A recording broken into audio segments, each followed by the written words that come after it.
খাগড়াছড়িতে প্রাথমিক শিক্ষার মনোনয়নে অংশীজনদের মতবিনিময় সভা।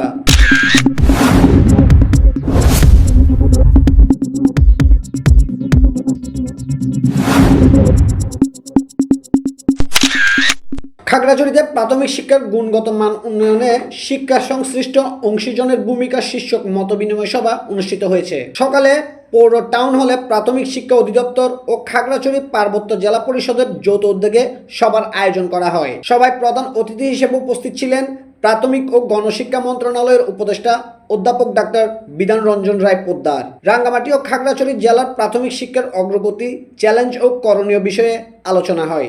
দুই জেলার প্রায় 200টি প্রাথমিক বিদ্যালয়ের প্রধান শিক্ষক, শিক্ষা কর্মকর্তা ও প্রশাসনের প্রতিনিধিরা সবাই অংশ নেন। বক্তারা পাহাড়ি দুর্গম এলাকায় শিক্ষার্থীদের নিরাপদ যাতায়াত, শারীরিক মানসিক বিকাশ, ক্ষুদ্র নিগোষ্ঠীর শিক্ষার্থীদের মাতৃভাষায় পাঠদান, আইসিটি ক্লাস, নেটওয়ার্কিং ও বিদ্যুৎ সুবিধা নিশ্চিত করার উপর গুরুত্ব দেন।